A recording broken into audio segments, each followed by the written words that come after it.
Quando eu estava na ativa, que eu sou piloto de helicóptero há 20 anos, eu trabalhei na principal unidade aérea do estado do Ceará, né? Então nessa época eu era major já, e estava fazendo um patrulhamento noturno por volta das 18 horas. Isso foi em 2005, em junho de 2005, eu não lembro o dia. E quando eu estava vindo para pouso na base, que fica atualmente no Aeroporto Internacional de Fortaleza, eu fui comunicado pelo rádio, pela equipe de solo, dizendo assim: Major, você está vendo uma luz que está à esquerda do helicóptero? Eu olhei para trás, mas não deu para ver devido à angulação do posicionamento dela.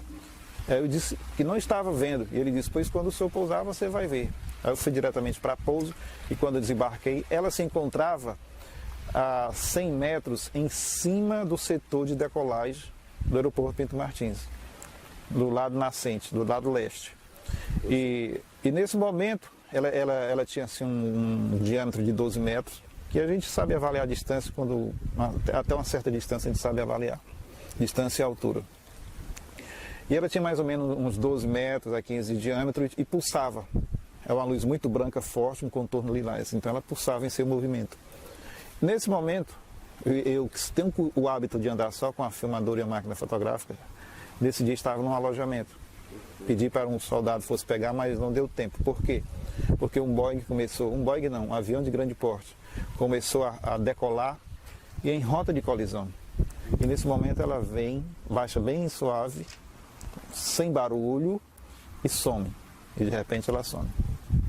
Então esse foi um dos relatos que eu fui perseguido por eles. E foi confirmado isso no radar também, né? Geralmente existem duas hipóteses. As hipóteses de visualização dessas naves. Apenas pelo radar. 2, pelas pessoas num todo. Tem um grupo de pessoas, todas elas veem. E 3, o radar vê, mas as pessoas não veem. E um quarto que eu quero acrescentar aqui, você tem um grupo de pessoas, apenas uma ou duas pessoas veem, o restante não. Então eles existem, a bordo dessas naves, eles têm equipamentos que eles alteram a frequência de visão das pessoas, né? Ou então altera a própria estrutura dela, para elas se apresentarem da maneira que eles bem quiserem, de acordo com o que eles querem naquele momento. Então é uma tecnologia muito grande, né? Muito evoluída, que nós ainda não sabemos explicar, apenas dizer um princípio, uma ideia de como funciona aquilo.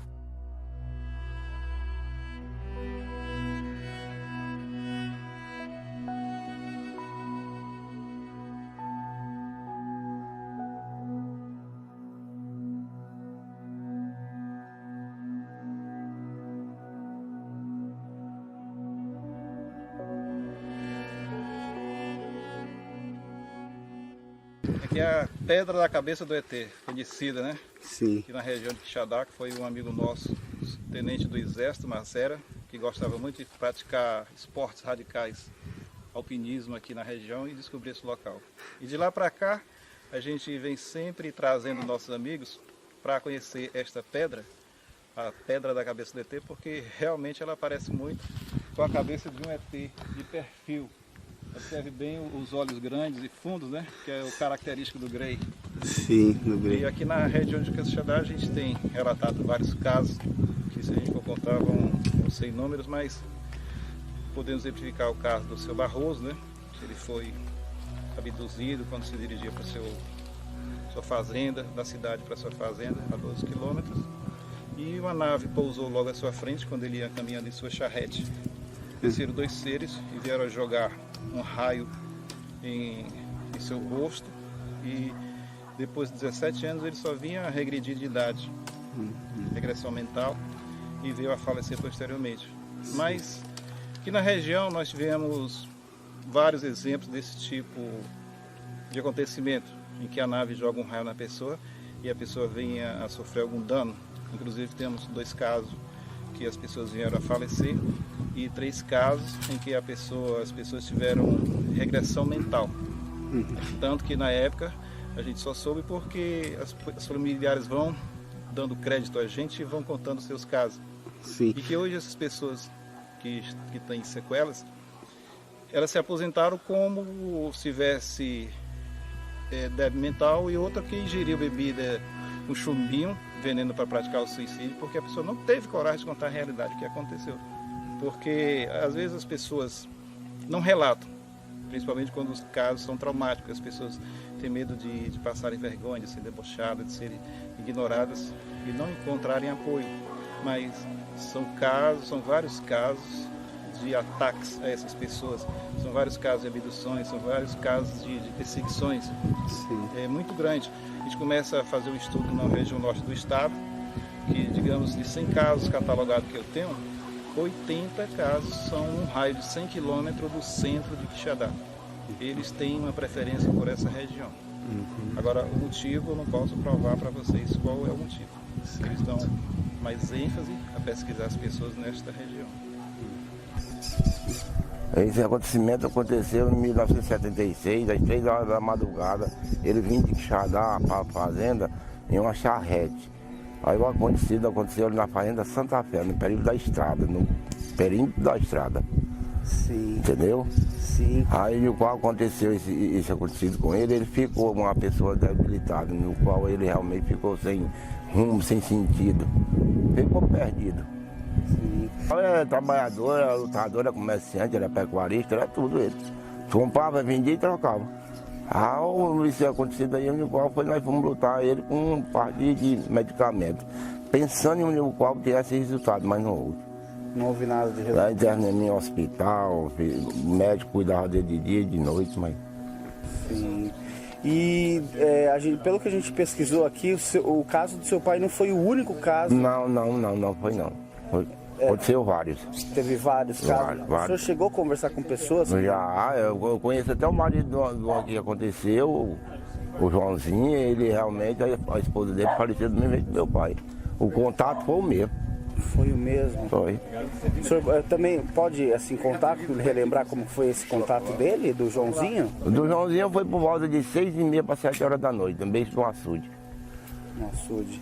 E como que teria essa luz assim? Ele deu em cima dela lá, ele estava pescando dentro d'água e ela estava no beijo d'água.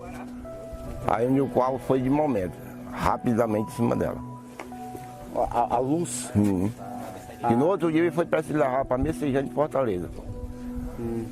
Ela já estava sem sentido. Sem sentido. E ela ficou com as características parecidas com a do seu pai? Igualmente. Igualzinho.